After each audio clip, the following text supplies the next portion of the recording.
சற்றேனும் வார்த்தைகளை நாம் தியானிக்கும் போது வார்த்தை மூலமாக என்னோடு பேசும், எங்களோடு பேசும். இந்த நேரத்தை ஒவ்வொருவருக்கும் மோட்சமாக்கி தாரும்.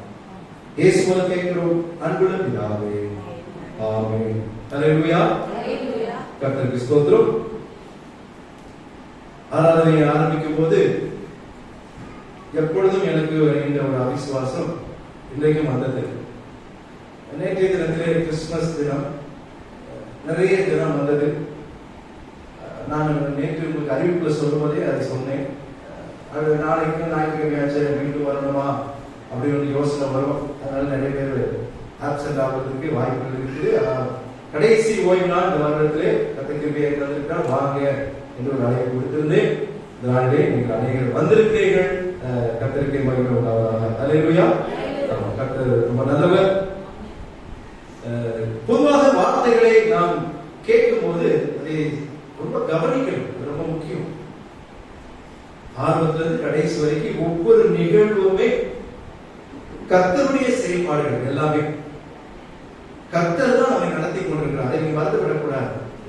ஆகவே எல்லாவற்றில் பாடலானாலும் சரி, சாட்சி ஆனாலும் சரி, வாக்குத்தத்த வசனங்களை சொல்லும் போதும் சரி, வேத வசனங்களை நாம் கேட்கும் போதும் சரி, எல்லா நிகழ்வுமே கர்த்தருடைய செயல்பாடுகள் மூலமாக தான் ஆராதனை நடந்து கொண்டிருக்கிறது. ஆகவே வார்த்தைகளை நாம் கவனிக்கும் போது அதை நாம் ஏதோ ஒரு பேசுறாங்க அப்படின்னு சொல்லி நினைவோடு அதை கவனிக்காதபடி அதனுடைய உட்கருத்துக்களை அதிகமாக நம் இருதயத்துக்குள்ளே வைத்துக் கொள்ளும் போது அதில் ஆசீர்வாதங்கள் உண்டு. பொதுவாகவே ஒவ்வொரு தேவனுடைய வார்த்தைகளும் நமக்கு பெரிய ஒரு உந்துதலை கொடுக்கும், ஒரு ஆசீர்வாதத்தை கொடுக்கும், ஒரு பெரிய சந்தோஷத்தை கொடுக்கும். அதனால் ஒருபோதும் நாம் அதை இழந்து விடக்கூடாது, அதை நாம் ஒதுக்கி விடவும் கூடாது. அதை கவனம் என்பது நம்முடைய வார்த்தைகளை நாம் அதிகமாக வைத்துக் கொள்ள வேண்டும். ஒரு ராஜா ஒருவர் இருந்தார். அவர் ஒரு பெரிய ஞானி. ஞானின்னா அவர் அரண்மனைக்கு வரமாட்டார். ஆகவே ராஜாவானாலும் அவர் தான் அந்த ஞானியை போய் பார்க்க வேண்டும். அவருக்கு அந்த ஞானியை ரொம்ப பிடிக்கும். நிறைய கருத்துக்களை சொல்லக்கூடியவர். அவரை பார்ப்பதற்காக இந்த ராஜா சென்றார். அப்பொழுது ராஜா தன்னுடைய சேனைகளோடு சென்று அவர் மாத்திரம் ஞானியோடு பேசிக் கொண்டிருந்தார். நிறைய காரியங்களை பேசிக் கொள்கிறார். அப்பொழுது ராஜா திரும்பி செல்லும் போது ராஜா வந்து ஞானிடத்தில் கேட்கிறார், ஒரே ஒரு புத்திமதி மாத்திரம் எனக்கு சொல்லுங்க, எனக்கு அது அவசியமாக இருந்தால் அதை கடைபிடித்துக் கொள்கிறேன் என்று சொன்னார். அப்போ ஞானி யோசித்துக் கொண்டு ராஜாவுக்கு சொன்னா, நீங்க ராஜாவாக இருக்கிறீங்க, அதனால ஒரே ஒரு காரியத்தை நான் சொல்கிறேன். எந்த ஒரு காரியத்தை நீங்கள் செய்ய நினைத்தாலும் அதனுடைய பலன் என்ன என்பதை ஆராய்ந்து அதற்கு பிறகு செய்யுங்கள். இதுதான் அவர் சொன்ன புத்திமதி. அது நன்மையோ தீமையோ, அது கடைசியில் என்ன நடக்கும் என்பதை நீங்க ஆராய்ந்து பார்த்து நீங்கள் அதற்கு செயல்படுங்கள் என்று அவர் சொல்லிவிட்டார். ராஜாவுக்கு இந்த புத்திமதி ரொம்ப பிடிச்சிச்சு. ஏன்னா அவர் ராஜா பட்ச அநேகருக்கு நிறைய காரியங்களை செய்யக்கூடியவர். அதை நம்ம யோசித்து எல்லாத்தையும் செய்ய வேண்டும் என்று அந்த புத்திமதியை தன்னுடைய இருதய மனதிலே மூளையிலே வைத்துக் கொண்டார், இருதயத்துக்குள்ளே வைத்துக் கொண்டார். அதோடு அவர் விடவில்லை. என்ன சொன்னா, அரண்மனைக்கு சென்று தன்னுடைய இளைப்பாறுகின்ற அறையில அதை பெரிய ஒரு கல்வெட்டிலே பதித்து வைத்து விட்டார். மந்திரி இதை பார்த்து மனசுக்குள் நினைக்க கொஞ்சம் ரொம்ப அதிகமாக சேர்ப்பார்கள். இந்த புத்திமதி எல்லாரும் சொல்லுவாங்க, எந்த ஒரு காரியத்தையும் நீங்க செய்யும் போது யோசிச்சு செய்கின்ற ஒரு பெரிய ஒரு புத்திமதியா தெரியல. இதை அரண்மனையில தன்னுடைய இளைப்பாறுகின்ற அந்த அறையில வைக்க வேண்டிய அவசியம் என்ன என்று ராஜா சொல்ல முடியுமா? மந்திரி நினைத்துக் கொண்டார். ஒரு வாரம் கடந்தது. திடீர்னு ராஜாவுக்கு உடல்நிலை செய்யவில்லை. தன்னுடைய இளைப்பாறுகின்ற அந்த அறையிலே தன்னுடைய உடல்நிலை விளைவினத்தில் படுத்துக் கொண்டிருக்கிறார். மருத்துவரை அழைத்து வரப்பட்டார். மருத்துவர் வந்தார். மருத்துவர் வந்து பார்த்துவிட்டு ராஜாவுக்கு ஒரு மருந்தை கலக்கி கொடுக்க சென்றார். அந்த ராஜாவுக்கு அந்த மருந்தை கொடுக்கும் போது அந்த அவருடைய அறையில இருந்த அந்த கல்வெட்டினுடைய வாசகம் இந்த மருத்துவருக்கு தென்பட்டது. அது என்ன எழுந்தது? நீ எந்த ஒரு செயலையும் செய்வதற்கு முன்பதாக அதற்கு பின்பு வரக்கூடிய அந்த பலனை நீ அறிந்து கொண்டு அதை செயல்படுத்து. உடனே இந்த மருந்து கொடுக்க வந்த அந்த மருத்துவர் டக்குன்னு நிறுத்திட்டார். ராஜா இதை கவனித்துக் கொண்டு இருக்கிறார். கொடுக்க வந்தாரு, கொடுக்கல, திரும்பி போயிட்டார். திரும்பி போயிட்டு கொஞ்ச நேரம் கழிச்சு மறுபடியும் வந்தார். மறுபடியும் வந்து அந்த மருந்தை ராஜாவிடத்திலே அவர் கொடுத்தார். ராஜாவுக்கு சந்தேகம் வந்துவிட்டது. ராஜா கேட்டார், நீ முதல்ல கொண்டு வந்த மருந்தை கொண்டு வந்தார், அதற்கு பிறகு அதை எடுத்துவிட்டு மறுபடியும் இன்னொரு மருந்தை கொண்டு வந்தாய் ஏன்? அப்ப அவர் ராஜா இடத்துல காலில் அப்படியே பொத்துன்னு மருத்துவர் விழுந்தாராம்.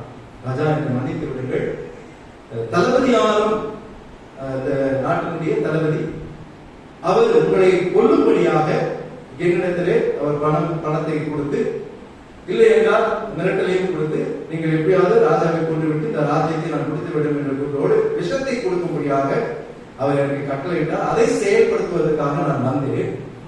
ஆனால் அந்த வாசகம் என்னுடைய கண்ணில் பட்ட போது நான் யோசித்தேன், ஒருவேளை அதை கொடுத்து உங்களை நான் கொண்டு விட்டால் அதற்கு பிறகு நிச்சயமாக அந்த உலகத்திலே வாழ முடியாது. அது எனக்கு நல்லாவே தெரியும். ஏனென்றால் எப்படியும் தெரிந்துவிடும், யாதமாக எனக்கு மரணம் வேண்டும்.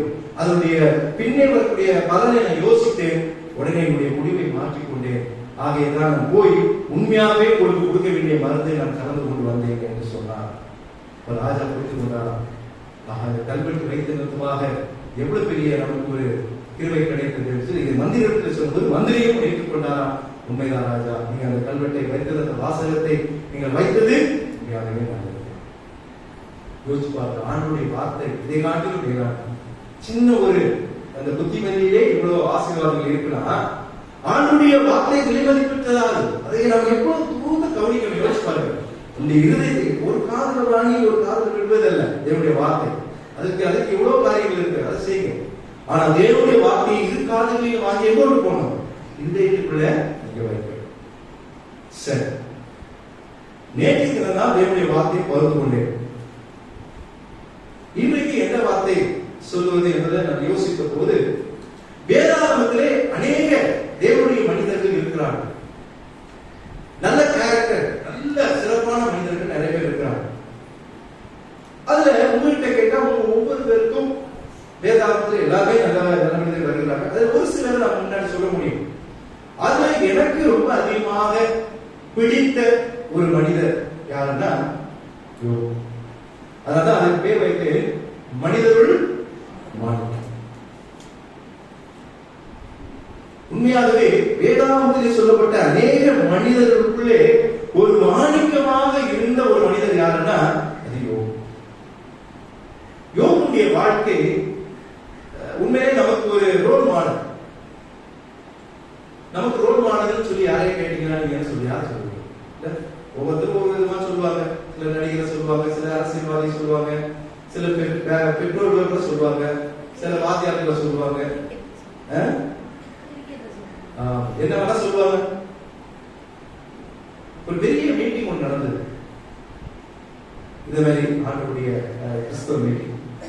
அப்போ ஒரு போதில் பேசி கொண்டிருக்கும் போது இப்படியாக கேட்கிறார், உங்களுக்கு யாரெல்லாம் உங்களுக்கு எந்த ஒரு லீடர் ரொம்ப பிடிக்கும் என்பதை நீங்கள் கரங்களை உயர்த்தி சொல்லுங்க அப்படின்னு நிறைய பேர் கரங்களை உயர்த்தினாங்க. எல்லாரும் ஒவ்வொருத்தரும் சொன்னாங்க. நிறைய பேர் சொன்னாங்க, எனக்கு இவரை பிடிக்கும், அவரை பிடிக்கும். நடிகர் கூட சொன்னாங்க, இந்த மீட்டிங்ல நடிகர் கூட சொன்னாங்க, அரசியல்வாதி சொன்னாங்க, எல்லாரும் சொன்னாங்க. பாஸ்டர் கூட ஒருத்தர் சொன்னாங்க, எனக்கு இவரை பிடிக்கும். ஒரே ஒரு சின்ன பொண்ணு மாத்திரம் கரங்களை உயர்த்தி கொண்டே இருக்கு. இப்போ இவருக்கு ஆச்சரியம், அந்த பொண்ணு சொல்லுங்க, உங்களுக்கு சொல்லுவா, நீ எடுத்து சொல்லுமா அப்படின்னு சிரிச்சுட்டே சொல்றாங்க, எனக்கு ஜீசஸ் தான் என்னுடைய லீடர், இயேசுதான் என்னுடைய லீடர் அப்படின்னு சொல்லிச்சான். சொன்ன ஒவ்வொருவரும் வெட்கப்பட்டு போனாங்க. உண்மையாகவே எல்லாரையும் நாம் நினைக்கிறோம், நமக்கு ஒரு ரோல் மாடல் யாருன்னா வேற யாரையா நினைக்கிறோம். நமக்கு முக்கியமா ஒருத்தரை நினைக்கிறோம், அது யாரு? இயேசு. ஏன்னா அவன் தான் பார்ப்பார், அவன் தான் பூர்ணமானவர், நிறைவானவர். மத்த யாரை எடுத்துக்கொண்டாலும் ஏதோ ஒரு குறை இருக்கும். ஆனா வேதத்துல அதையும் தாண்டி இயேசு கிறிஸ்து நமக்கு ரோல் மாடல். ஆனா நீங்க வேதத்துல எடுத்துக்கிட்டீங்கன்னா நிறைய மனிதர்கள் வருகிறார்கள். அதுல உங்களுக்கும் ஒரு சிலர் நிச்சயமாக பிடிக்கும். அதுல எனக்கு பிடிச்சது இந்த யோபு.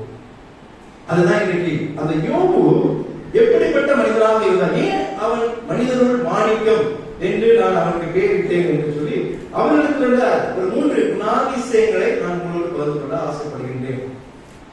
யோபு நிச்சயமாக கட்டுக்கதை அல்ல. ஒரு சிலர்கள் யோசித்துக் கொண்டிருக்கிறார்கள், இது கதையாக சொல்லப்பட்டது என்றால். கதையாக இருந்தால் நீங்க அது புதிய ஏற்பாடுலாம் யோபுடைய பேர் வருவதற்கு அந்த வாய்ப்பே இல்லை. ஆனா ஆபிரகாம் காலத்துக்கும் முன்னதாக வாழ்ந்தார் என்று சொல்லி சரித்திர வல்லுநர்கள் சொல்கிறார்கள். யோபு ஒரு உண்மை சம்பவம், அதை இன்னும் புரிந்து கொள்ள வேண்டும். அப்போ யோபுடைய அவருடைய வாழ்க்கையிலே அவன் செய்த ஒவ்வொரு செயல்களும் உண்மையாகவே நமக்கு ஒரு சேலஞ்ச். இப்படி நடக்க முடியுமா?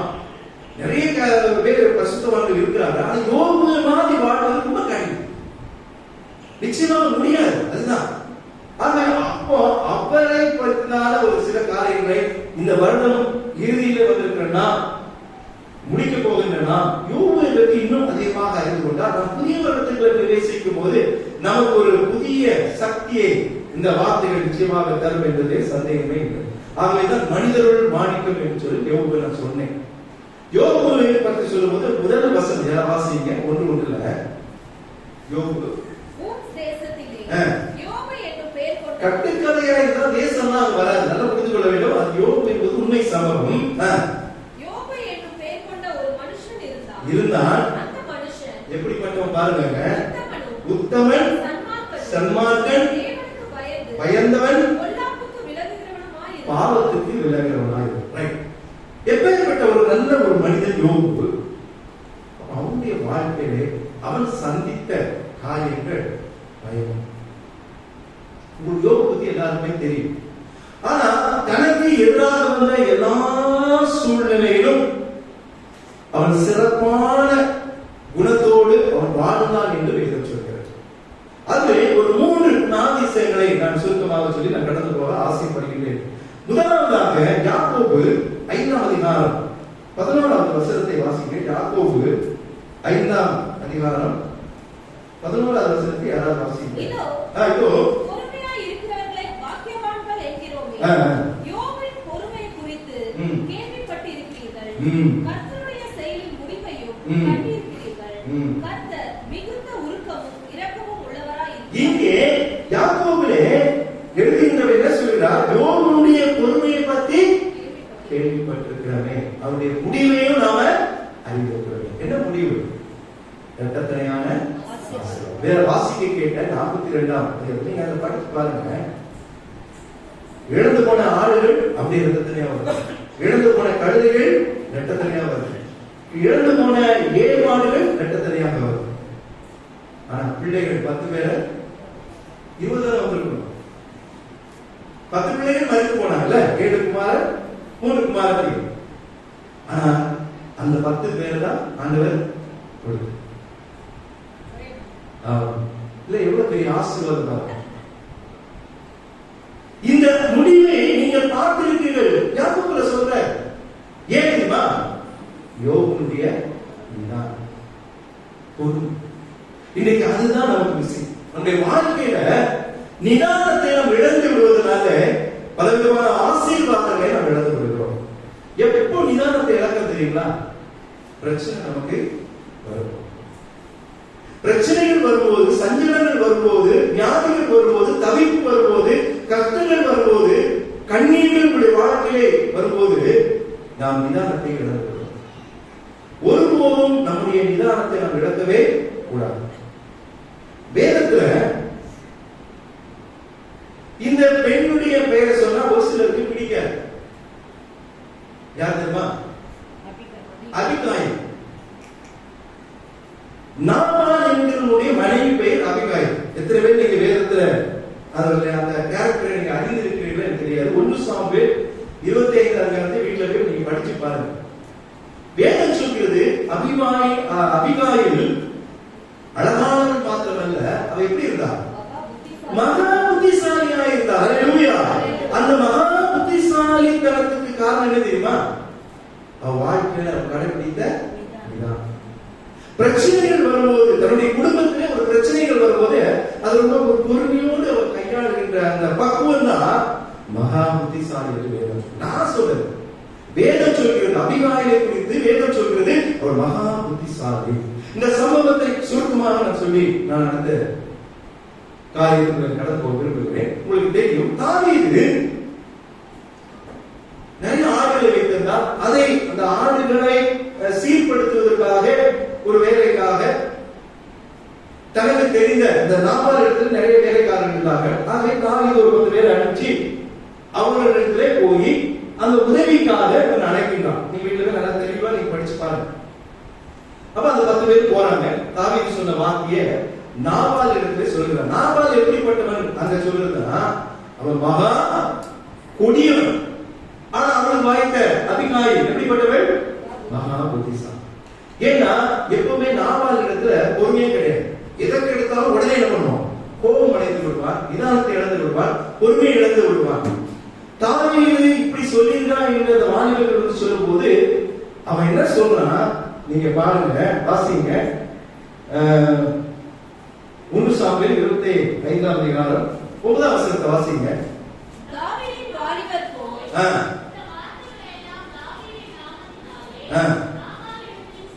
சொல்லி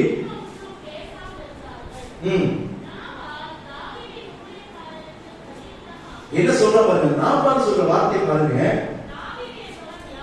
தாவீது என்பவன் யார்? யார்? எஜமானை விட்டு போதும். இந்த வீட்டுல போய் படிச்சு பாருங்க. என்ன தாவீது என்ன பெருசா சொன்னான் யோசிச்சு. கொஞ்சம் உதவி செய்யக்கூடியாக ஒரு அழைப்பு வருது. ஆனா நாபால் இடத்துல பொறுமை இல்லை. நாம் என்றைக்கு ஒரு காரியத்தை சந்திக்கும் போது நாம் பொறுமையை இழக்கிறோமோ அன்றைக்கு நமக்கு ஆசீர்வாதங்களை நாம் இழந்து விடுகிறோம். ரொம்ப முக்கியம். யோபு இருக்குது. வேதம் சொல்லுது யோபுடைய பொறுமையை குறித்து நீங்க கேள்விப்பட்டிருக்கீர்கள். இந்த வருஷம் முழுதும் உங்களுடைய நிதானம் எப்படி இருக்கு? குடும்பத்தில் பிரச்சனை திடீர்னு வரும். முடித்த பிறகு ஏதாவது ஒரு பேசி ஏதாவது ஒரு செஞ்சு அதுக்கு பிறகு உட்கார்ந்து யோசிப்போம். கொஞ்சம் அவசரப்பட்டுட்டோமோ, இப்படி பேசியிருக்க கூடாதோ, இப்படி செய்திருக்க கூடாதோ, அது ஒரு எண்ணம் வரும். அத நீங்க பேசுவதற்கும் செயல்படுத்துவதற்கும் முன்னதாகவே வரும். அதுதான் யோபுடைய பொருள். எல்லா விதத்திலும் யோபுடைய நிதானம் அவனுக்கு இரட்டத்தையான ஆசீர்வாதத்தை கொண்டு வரும். இந்த நாபால் சொன்ன வார்த்தை தாவீதுக்கு தெரிவிக்கப்பட்டது. தாவீதுக்கு கோபம் வந்துச்சு. உருவானா ஏடா கத்தியெல்லாம் தூக்கி போடு, அவனை வெட்டி போடு. அப்ப இந்த செய்தி நாபாலுடைய மனைவி அபிகாயிலுக்கு தெரிய வருகிறது. நீ வீட்டுல வீட்டுல படிச்சு பாருங்க, பேசுறாங்க. அபிகாயில் போனோடனே அவன் அதை கூப்பிடுது. ஆமா, என் புருஷன் இப்படி சொல்லிட்டாரு, என் புருஷன் சொல்றது என்ன தப்பு இருக்குது. சில நேரத்தில் அப்படிதான் தப்பா இருந்தா கூட நம்ம கணவர் என்ன பண்ணுவோம்? ஆமா, அப்படிதான் சொல்றாங்க, பண்ணணும்ன்றாங்க. ஆனா வேதம் அப்படி நமக்கு கற்று இந்த பகுதியில இந்த அபிகாயில் செஞ்சதெல்லாம் சரி என்றுதான் வேதம் சொல்கிறது. ஒருவேளை அது தவறா இருந்தா கண்டிப்பாக தேவன் அதை கண்டித்திருப்பார். ஆனா இங்க அவர் புத்திசாலித்தனமாக தன்னுடைய புருஷனுக்கு வரக்கூடிய அந்த ஒரு பெரிய பாதகத்தை தடுத்து நிறுத்த வேண்டும் என்ற நல்லெண்ணத்தோடு தன்னுடைய நிதானத்தை அவர் வெளிப்படுத்துகின்றார். தாவீது ஓடுறார், காலில் விழுகிறார். என் கணவர் அப்படிப்பட்டவர் தான். இந்த வார்த்தையெல்லாம் பாருங்க. அவர் புதாதவர் தான், அவர் கொடூரமானவர் தான், அவர் நல்லவர் கிடையாது. இப்படி சொல்லாம எப்படி அவனுக்கு தாவீதுடைய அந்த கோபத்தை குறைக்க முடியும்? யோசிச்சு அங்க போயிட்டு என் கணவர் நல்லவருங்க, அவர் அப்படிதான் சொல்லியிருப்பாரு, ஆனா பரவாயில்ல மன்னிங்கன்னா அங்க அவர் நடந்திருக்காரு. தன்னுடைய கணவர் அன்பு வைத்தவர் தான். ஆனா அவருடைய கேரக்டரை, அவருடைய குணத்தை அதை ஒத்துக்கொண்டு, ஆனால் நீங்க ரொம்ப நல்லவரு, நீங்க எங்க மேல போகணும். அந்த நிதானம் ஒரு பெரிய ஒரு அழைப்பை நிறுத்தியது. ஆனா கடைசியில் பாத்தீங்கன்னா நாபாலுடைய மரணத்தை தடுத்து நிறுத்த முடியும். அவனுடைய குணம் அப்படி. ஆனா அபிகாயில் அப்படி ரொம்ப நிதானமாக அவர் செயல்பட்டார். நீங்க 25 நீங்க வீட்டுக்கு இந்த காலம் ரொம்ப நல்லா இருக்கு. எவ்வளவு பேர் அதை படிச்சிருக்கீங்களோ தெரியாது. ஆனா அதே நேரத்தில் நீங்க மோசை எடுத்துங்க, அங்க கூட ஒரு நிதானம் என்ன பெரிய அவன் பொறுமை இழந்தான். வேதம் சொல்கிறது அவன் தன் வீட்டில் எங்கும் மிகுந்த சாந்த குணம் உள்ளவன். அப்பேற்பட்டவனே ஒரு இடத்துல என்ன ஆயிடுச்சு? ஒரு நிதானத்தை இழந்து விடுகிறான். ஆண்டவர் சொன்ன வார்த்தைக்கு மீறி அவன் தவறாக ஒரு செயல் செய்து விட்டான். பேசு என்று சொல்லும்போது அவன் என்ன பண்ணான்? அடித்து விட்டான். அற்புதம் நடந்தது, அதிசயம் நடந்தது, நினைத்த காரியங்களும் நடந்தது. ஆனா மோசேக்கு ஒரு பெரிய தண்டனை. எந்த பாவம் தேவன் ஓடுகிற கானான் தேசத்துக்குள்ளே மோசே மூலமாக இஸ்ரவேல் ஜனங்கள் நுழைய வேண்டும் என்று ஆண்டவர் விருப்பப்பட்டாரோ அந்த விருப்பம் மோசேக்கு நிறைவேறும். ஆண்டவர் சொல்ல, நீ வெறும் கானான பார்க்கலாம் செய்யும், மேல நின்று பார்த்துக்கலாம் காணும், அவ்வளவு இப்படி போக. என்ன தவறு செஞ்சா? ஆண்டவர் பேசுனாரு, அந்த கண்களை பார்த்து அடித்து விட்டார். அதுக்கு காரணம் என்ன நினைக்கிறீங்க? அந்த ஆசீர்வாதத்துக்கு என்ன தடைக்கு என்ன காரணம்னா நிதானத்தை.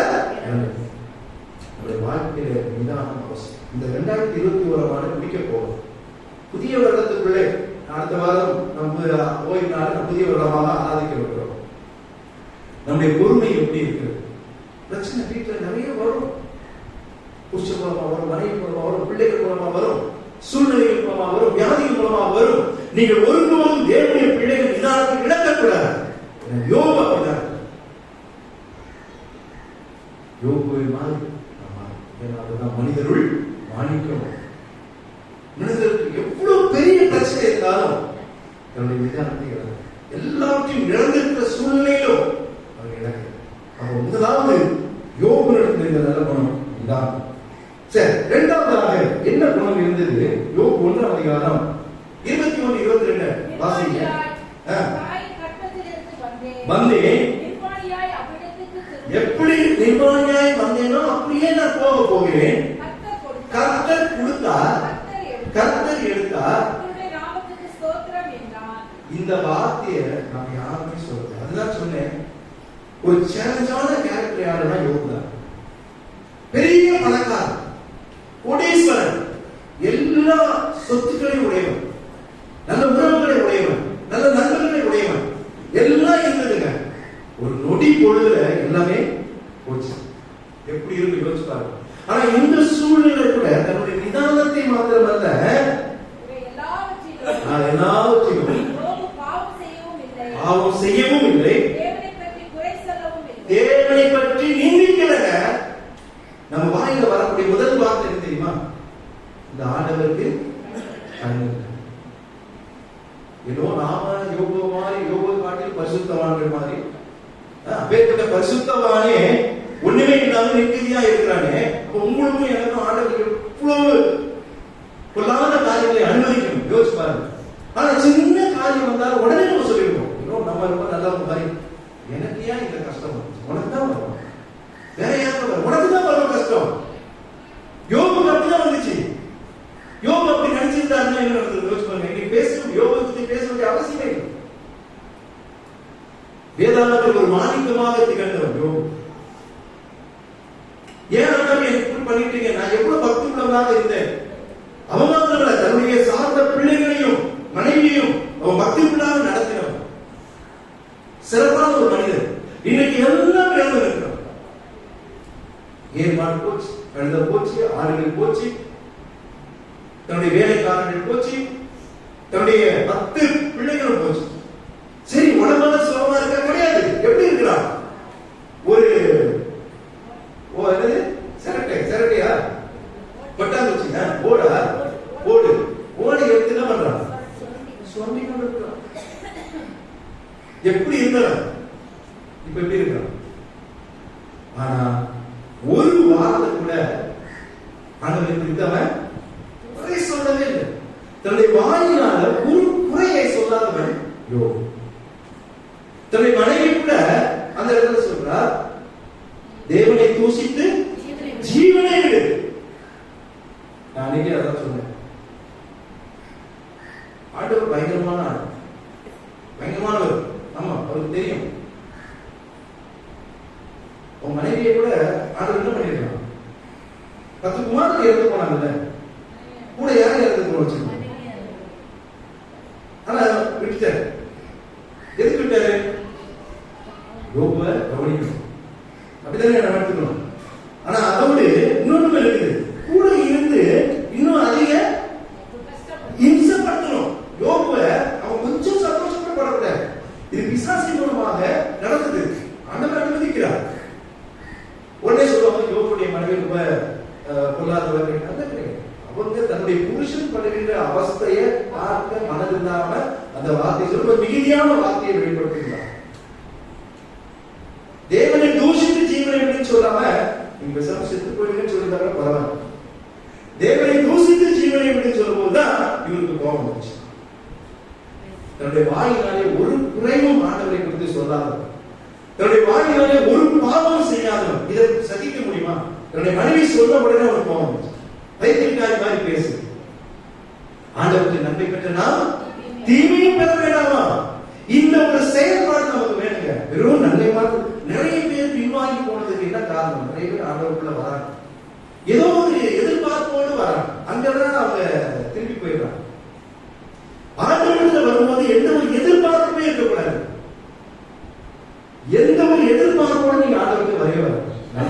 எதிர்பார்ப்பெல்லாம் ஆண்டவர் தெய்வம், ஆண்டவர் உண்மையான, அவருடைய ராஜ்யத்துக்கு நான் பேசுறேன், அவர் தான் கடவுள். இந்த ஒரு எண்ணத்தோட தான் நீங்க வரணும். நன்மையோ தீமையோ எதுவா இருந்தாலும் நன்மையே கிடைக்கும் சொல்லி வர்றாங்க. கொஞ்ச நாள்ல என்ன பண்ணிடுறாங்க, இந்த ஆர்வத்தில் வந்து நிறைய கஷ்டம். அப்படிலாம் கஷ்டங்களை பார்த்தா நாங்கள்லாம் எப்பயோ என்ன பண்ணிருப்போம், திரும்பி என்னுடைய குடும்பங்களை சந்தித்து ஆண்டவரை ஏற்றுக்கொண்ட பிறகு என்னுடைய குடும்பம் சந்தித்தது நிறைய பெரிய கஷ்டங்கள். எல்லா நிலையிலும் என்னுடைய பெற்றோர், என்னுடைய உறவினர், என்னுடைய சகோதரர்கள், என்னுடைய சகோதரிகள் ஆண்டவர்கள் இருக்கிறார். ஆண்டவர் ஒருபோதும் எங்க அம்மா ரொம்ப கஷ்டங்கள் கூட ஆண்டவர்கள் சொன்னதே நாம அப்படிதான் இருக்கும். எந்த அளவுக்கு நிதானத்தோடு நாம் வாழ்கிறோமோ அந்த அளவுக்கு தேவனை குறித்து நிந்திக்காதபடி நாம் எந்த ஒரு காரியம். நிறைய நேரத்தில் இந்த வார்த்தை நம்ம சொல்லவே கூடாது, நான் செத்து போகிறது ஜீவன் உங்களுடையது இல்லைங்க, இது கத்து கொடுத்த உயிருங்க. கத்து கொடுத்த உயிர் நீங்க எப்படி நீங்க அந்த வார்த்தையும் பாப்பே பாவம். ஒருபோதும் யோபு தன்னுடைய கஷ்டத்துல நான் மரித்து போக வேண்டும் யோசிக்கவே இல்லை. ஆனா அவருடைய கவிதைகளில அந்த வசனங்களை கிட்ட வருகிறது, இதை காட்டிலும் என்னுடைய மரணம் நலமாக இருந்தது. அவ்வளவு. ஆனா சின்ன சின்ன காரியத்துக்கெல்லாம் ஆண்டவர் யாரும் வச்சிருக்கிறார். ஆண்டவருக்கு தெரியும் எப்போ வர்றது கொடுக்கணும், ஆண்டவருக்கு தெரியும். ஆனா நீங்க ஒருபோதும் யோபுவை மாதிரி என்ன பண்ணக்கூடாது, நான் யோபுவை மாதிரி நிந்திக்காதவர்களாக எப்பொழுதும் அதை மனசுல வச்சுக்கணும். இந்த உலகத்துல நமக்கு துன்பங்கள் உண்டு, இதை நீங்க நினைச்சிட்டீங்கன்னா ஆண்டவர் என்ன பண்ண நிந்திக்க மாட்டோம். எனக்கு வெறும் நன்மையாதான் நடக்கும் நினைக்கும் போதுதான் உங்களுக்கு ஆண்டவரை குறித்து நீங்க குறை சொல்லவும் பாவம் சொல்லவும் உங்களுக்கு வேலை வந்து விடுகிறது. அப்போ யோபு மனிதர்கள் மாணிக்கம் என்று வேதம் சொல்கிறது என்றால் அதற்கு அவன் நிதானமுடையவனாக மாத்திரமல்ல நிந்திக்காதவனாகவும் இருக்கின்றான். மூணாவதாக நிலைத்திருக்கிறவனாக இருக்கிறான். தன்னுடைய உறுதியில அவன் கரெக்டா இருக்கிறான். பிசாசு டைரக்டா வந்து வர முடியும். ஆண்டவரத்துல போறான், ஆண்டவர்கிட்ட போய் சொல்றான். ஆண்டவர் சொல்றாரு, யோபு பார்த்தல அவன் சன்மார்க்கன், அவன் நீதிமான், அவன் பக்திமான், அவனை மாதிரி பூமியில ஒரு மனுஷனுக்கு சாட்சி சொல்ல தேவனை சாட்சி சொல்றார். அப்போ பிசாசு சொல்றான், அவன் சும்மா அவங்களை வச்சு பிடிச்சிட்டு இருக்கிறார், நீங்க அவனை ஆசீர்வதிச்சிருக்கிறீங்க. பிசாசு என்ன நினைச்சான், அவனை கர்த்தர் ரொம்ப சந்தோஷமா வச்சிருக்கிறாரு, அதனால அவன் ஆண்டவரை பின்பற்றுகிறான். அந்த சந்தோஷத்தை எடுத்துட்டீங்கன்னா அவன் என்ன பண்ணிடணும், என்ன அவன் பின்பற்ற ஆரம்பிச்சிருவான் அப்படின்னு இயேசு தேவனிடத்துல வர. தேவன் சொல்ல, நீ என்ன வேணா அவன் பண்ணு, நீ என்ன வேணா பண்ணுங்க யோபு, ஆனா அவன் ஜீவனை மாத்திரம் நீ தொடக்கூடாது, மற்றபடி நீ என்ன வேணா பண்ணு அப்படின்னு அனுமதிக்கிற. அனுமதி கேட்டு விசுவாசி கையாண்ட ஒரு மனிதன் தான் யோபு தான். மற்றவர்கள் எனக்கு ஒன்னா டைரக்டா வந்துடும். ஏன்னா பிசாசு டைரக்டா வர்றவங்க தான் நம்ம வாழ்ந்துட்டு இருக்கிறோம். ஆனா யோபு இருக்கிற பிசாசு வர முடியாது. ஏனென்றால் அவ்வளவு ஒரு பரிசுத்தமானவன் வாழ்ந்தான். இந்த பூமியிலே வாழ்ந்த மனிதர்களே ஒரு மாணிக்கமாக திகழ்ந்தான். மாணிக்கன்னா தெரியுதா, அந்த சொல்ல விலை உயர்ந்த கற்களிலே நல்ல விலை உயர்ந்த கல் இருந்தது மாணிக்க கற்கள் சொல்லுவாங்க. அதான் மனிதர்கள் மாணிக்கம் சொல்லுவாங்க. தன்னுடைய கொள்கையில ஆண்டவருடைய காரியங்கள அவன் ஒருபோதும் அவன் கீழே வரவே, இன்னும் என்னென்ன அளவுக்கு துன்பங்கள் வரும் அந்த அளவுக்கு அவன் உயர்ந்து கொண்டே தான் போகும். அதனால வேதம் சொல்கிறது யோபு 2:9 அவருடைய உறுதியை பார்த்து அவருடைய மனைவியே ஆச்சரியப்பட்டார். வைத்தியக்காரி மாதிரி நீ பேசுகிறேன், நிலைத்து நிற்கிற அனுபவம் வேணும். இந்த வருஷம் முடிக்க போறோம், நம்முடைய உறுதி எப்படி இருக்கிறது? சின்னதுக்கெல்லாம் ஆளுங்க விட்டு போயிடக்கூடாது, சின்ன காரியத்துக்கெல்லாம் நீங்க சோர்ந்து போயிடக்கூடாது. சின்ன சின்ன காரியம் எல்லாம் வருது. என்று உங்களுடைய குடும்பத்தின் சார்பாக ஒரு சின்ன ஒரு கேட்பு கதை பண்ணும்போது அது சொன்னார், நான் எதை குறித்தும் அவரே பண்ணுவேன், எந்த ஒரு செஷனையும் நான் என்ன பண்ண மாட்டேன், ஏற்றுக்கொள்ளவே மாட்டேன். எவ்வளவு பெரிய கஷ்டம் வந்தாலும் அதை அப்படியே நான் விட்டுருவேன். ஆண்டவர் பார்க்க அது நல்ல வார்த்தை, எனக்கு ரொம்ப பிடிச்சது. அப்படி இருக்க முடியுது. ஏதாவது சின்ன சின்ன காரியம் வரும்போது நான் அப்படியே என்ன பண்றோம், அழுகிறோம், நம்பிக்கிறோம், நான் போய் சொல்றோம். சில நேரத்துல அந்த நிலைத்து இருக்கிற அந்த காரியத்துல இறங்கிடும், இதான் திறந்து வரும், நிந்திக்க ஆரம்பிச்சிடும். எதுக்குதான் இந்த வாழ வயசாவது சீக்கிரம் போயிட்டா கூட நல்லது இருக்குல்ல. அப்படிலாம் இப்படிலாம் வார்த்தைகளை ஆண்டவர்கிட்ட பயன்படுத்தக்கூடாது. யோபு ஒருபோதும் இப்படிப்பட்ட வார்த்தைகளை நமக்கு தன்னுடைய வாழ்க்கையில் அவன் நிலைத்திருக்கிறவனாக அவன் இருக்கிறதை நாம் பார்க்கிறோம். ஆகவே யோபு நிதானமுடையவனாக இருந்தார், நிந்திக்காதவனாக இருந்தார், நிலைத்திருக்கிறவனாக இருந்தார். நாம் இந்த வருடத்தை முடிக்க போகிறோம். நம்முடைய வாழ்வு யோபு மாதிரி கொஞ்சம் கஷ்டம்தான். யோபு மாதிரி பிரச்சனைகளை சந்திக்கும் போது நம்ம வாழ்வது கடினம் தான். ஆனா ஆண்டுடைய பிள்ளைகளாக இருந்தால் ஆகவே யோபு போல நம்ம வாழ்வோமா? ஒரு தீர்மானம் எடுப்போமா? இந்த வருஷத்தை முடிக்க போறோம். ஒரு தீர்மானத்தை எடுப்போமா? ஆண்டவரே, எனக்கு வாழ்க்கையில் நிதானத்தை தான். எல்லா சூழ்நிலையும், எந்த சூழ்நிலையும் நாங்கள் நீதிக்காக வாழ உதவி செய்யும். ஏதாவது உண்மையிலே நான் நிலைத்திருக்க எங்களுக்கு உதவி செய்யும். இப்படி நாம் தீர்மானத்தை எடுப்போம். கர்த்தர் நிச்சயமாக வருகிற 2022ஆம் ஆண்டு நம்முடைய வாழ்வில் ஒரு ஆசீர்வாதமாக நன்மையான ஆண்டாக ஆண்டு உருவாக்குவோம். அந்த விதமான கிருபைகளை கர்த்தர் நமக்கு தந்து நம்மை நடத்துவார்.